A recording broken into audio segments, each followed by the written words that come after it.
আমাদের স্বরযন্ত্র, that is the larynx you see.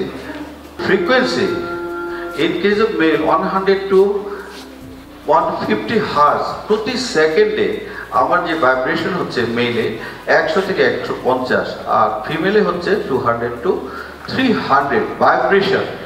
এবং when we talk this vibration, this is the phonation, this phonation when it comes to our oral cavity, pharynx, nasopharynx and others, they modulate it and make one finished product, that is the speech, and that is coordinated by brain.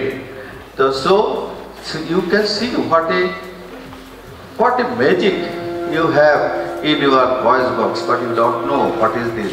This is simply vocal cord. ভেলার মধ্যে যেরকম তোমার যে ইয়ে দিয়ে চামড়া দিয়ে গিটারের মধ্যে তারের মধ্যে দিয়ে যে আওয়াজ তৈরি করতে হয়, ঠিক এরকমই হলো চামড়ার মধ্য দিয়ে এই ধরনের সূক্ষ্ম আওয়াজ।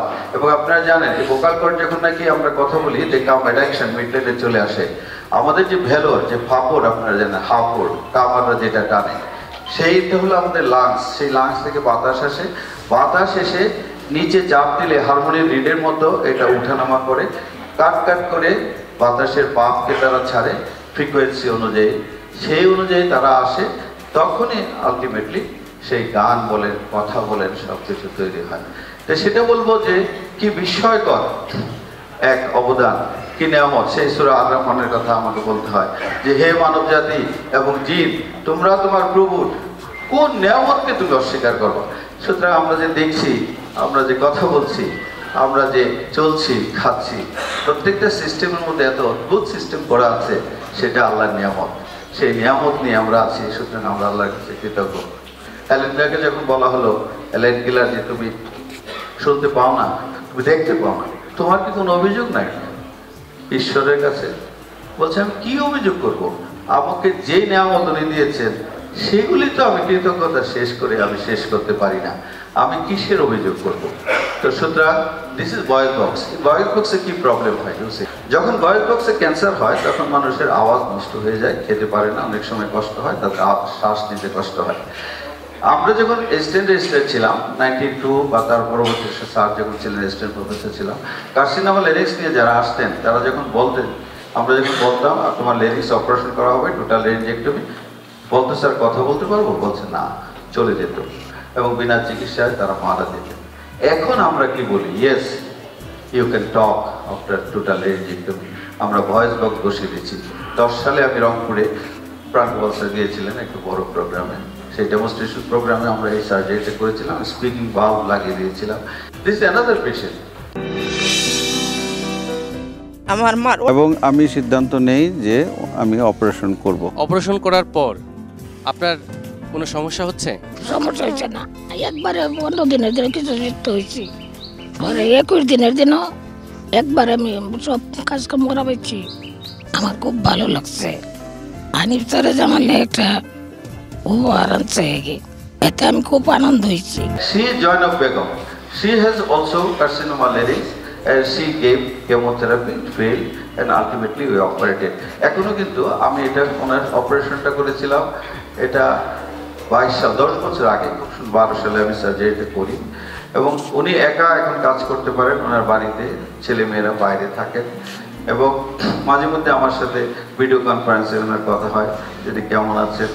উনি ওনার বাড়িতে যখন গেলাম, উনি আমাদেরকে যে কি আপ্যায়ন করলেন, মানে সেটা কি বলবো, আমার ক্যান্সারের সেই কথাই বলতে হয় যে তুমি যেই পেশায় আছো এই পেশায় তুমি দোয়াও পাবা, টাকাও পাবা। সত্যিকার অর্থে আমাদের রোগীরা যখন ভালো হয় তখন আমাদের জন্য অনেক দোয়া করেন, এবং শুধু দোয়া করেন না, আমাদের জন্য বিভিন্ন সময় লাউ, তারপরে হলো সবজি, সব গিফট নিয়ে আসে। আমাদের যারা আছেন এখানে সবাই সেটা পায়, আর যারা গাইনির লোক তারা তো প্রচুর মিষ্টি পায় এবং সেই মিষ্টি আবার মানুষকে বিতরণ করে। This is another patient. এই পেশেন্টের বারবার শুধু নেগেটিভ আসতেছিল, ডিএল করার পরে পাওয়া যাচ্ছিল না যে ক্যান্সার আছে নাকি। ক্যান্সার লেরিক্সকে স্যাক্রিফাইস করতে হলে অন্তত আপনাকে হিস্টোলজিক্যালি প্রমাণ করতে হবে যে তার মধ্যে ক্যান্সার আছে, কিন্তু তার লেরিক্স থেকে ক্যান্সার বাইরে চলে আসছে, কিন্তু আমরা ডিএল করে বারবার বাইরে থেকে টিস্যু নেওয়ার পরেও পাচ্ছিলাম না, ভিতর থেকে পাচ্ছিলাম না। আলটিমেটলি আমরা ডিসিশন নেই যে will have to sacrifice this, এবং আমরা সেই অপারেশন করি। সেই রোগী কিন্তু এখনো ভালো আছে, এবং সেই রোগীকে আমরা টাকাও দিয়েছি রেডিওথেরাপি দেওয়ার জন্য। তার মানে দেখেন, এই যে ছবি দেখলে আমাদের অস্বস্তি হয়, সেই ছবি নিয়ে কিন্তু তার যাপিত জীবন, সে কিন্তু তার জীবন চালাচ্ছে, তার সংসার সদস্য, তার যারা আছে পারিবারিক, তারা কিন্তু তাকে ত্যাগ করে যেতে পারছে না। এখান থেকে কিন্তু দুর্গন্ধ আছে। আপনারা জানেন, এই সার্জারি করার সময় আমাকে অন্তত 2টা মাস্ক পরতে হয় মিনিমাম, কারণ আমাকে খুব ক্লোজ কন্ট্যাক্টে থাকতে হয়। But we have to do this. এটাই হলো আমাদের পেশা, সেটাই হলো আমরা we are doing this. Abdur রব, আপনি যখন জানতে পারলেন যে আপনার শরীরে জিহ্বায় এরকম একটা ক্যান্সার মরণ রোগ বাসা বেঁধেছে, তখন আপনার মনের ভিতরে কি একটা পরিবর্তন আসছিল?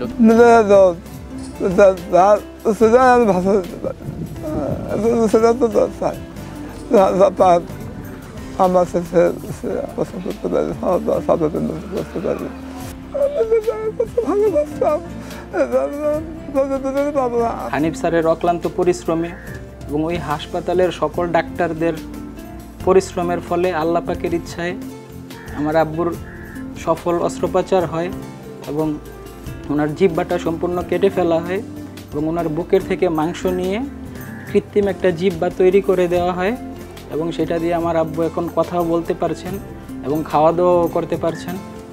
তো আল্লাহর রহমতে উনি এখন সুস্থ আছেন। যেই ক্যান্সারকে জয় করে সে সুস্থ স্বাভাবিক জীবন ফিরে পেয়েছে সেই পূর্বের হাসি, পূর্বের কথা, সে কথা বলতে পারছে, হাঁটতে পারছে, কাজকর্ম করতে পারছে। এবং এই কৃতিত্ব অধ্যাপক ডাক্তার মোহাম্মদ আবু হানিফ স্যারের। সবাই আশা ছেড়ে দিয়েছিলেন বীর মুক্তিযোদ্ধা। আমি বললাম এটা স্ট্রাইক, আসুন আমরা কিছু করে দেখি। প্যাক মেজর স্যারের যে মেডিকেল ফ্ল্যাপের কথা বলছিলাম, প্যাক মেজর দিয়ে আমরা জিহ্বা বানিয়ে দিই। This is Rukhsana. এই রুকসানাকে একটা জিনিস দেখেন, রুকসানা কিন্তু যখনই আমরা কেবিনে যেতাম খুব হাসি মুখ। আমার যখন নাকি টাঙে সার্জারি করতে হয়, নিয়ার টোটাল গ্লোসেক্টমির ওয়ার্ড এক্সেশন, জিহ্বার বেশিরভাগ অংশ ফেলে দিতে হয়, তখন আমাকে বাইল্যাটারাল নেক ডিসেকশন করতে হয়। এবং বাইল্যাটারাল নেক ডিসেকশন করলে এখানে মার্জিনাল মেন্ডিবুলার নার্ভ আছে একটা, এই নার্ভটা কেটে দিলে মানুষ হাসতে পারে না, মুখ বাঁকা হয়ে যায়। আমার খুব ভয় ছিল যে তার অপারেশন করতে গেলে যদি নার্ভ কেটে দেয় আমি, মুখ বাঁকা হয়ে যাবে, এবং কেবিনে যখন ঢুকে জিজ্ঞেস করবো কেমন আছেন, উনি হাসি দিলে মুখটা বাঁকা হবে। I was too much worried and concerned regarding this. এবং আল্লাহ অশেষ মেহরবানি দেখেন, 2টা মার্জিনাল মেন্ডিবুলার নার্ভই আমরা সেভ করেছি। এই অপারেশনগুলো কিন্তু এক একটা 8 ঘন্টা 10 ঘন্টা আমার কিন্তু মেন্ডিবল সুইং করে যেতে হয়। আমি নেক ডিসেকশন করে মেন্ডিবল কেটে তারপরে কাজ করার পরে তারপরে আবার স্ক্রু দিয়ে, অর্থোপেডিক সার্জন আছে এখানে, স্ক্রু প্লেট আছে, সেই প্লেট টাইটানিয়াম প্লেট দিয়ে কিন্তু স্ক্রু দিয়ে আমি লাগাই দিই আবার paramedian mandibular tube. This is you see. আপনার তো যে জিহ্বাটা যেখানে ক্যান্সারে আক্রান্ত হয়েছিল সেই অংশটি কেটে ফেলা হয়েছে, এবং আপনার শরীরেরই কোন অংশ থেকে আবার মাংস নিয়ে জিহ্বাটা বানানো হয়েছে, যদি আপনি আমাকে একটু দেখান। আমার আছে বাম হাতে মাংস নিয়ে আমার জিহ্বা বানানো হয়েছে। খালাম্মা, আপনি এখন কেমন আছেন? মানে আল্লাহ ভালো আছে। সবার উদ্দেশ্য এটাই, যারা ক্যান্সার আক্রান্ত আছে তাদেরকে আপনারা সঠিক স্থানে নিয়ে যাবেন, যেখানে ক্যান্সার রোগটা ধরতে পারে, একটা ভালো একটা চিকিৎসকের পরামর্শ নেবেন। আর ক্যান্সার রোগীকে অবহেলা করা একদম ঠিক না। আমরা সবসময় শুনে আসছি যে ক্যান্সার নো আনসার, কিন্তু না, সত্যি এই ক্যান্সারের আনসার আছে। আজকে 8 বছর ধরে উনি বেঁচে আছেন, ওনার নাতি নিয়ে মাঝে মধ্যে আসেন, উনি অনেক খুশি, আল্লাহর কাছে অনেক শুকরিয়া, এবং ওনারা আমাদের জন্য অনেক দোয়া করেন যে মৃত্যুর খাদের কাছে যে ক্যান্সারের রোগী, সেই রোগীরা যখন নাকি বেঁচে ওঠে, 8 বছর 10 বছর বেঁচে যায়, এটা আল্লাহর বিশেষ অবদান ছাড়া আর কিছুই না। তখন তারা আল্লাহর পরেই সেই ডাক্তারদের প্রতি তাদের কৃতজ্ঞতা তারা প্রকাশ করে, এবং আমরা আনন্দ পাই যে না, we could do something for this patient, at least going to be a doctor.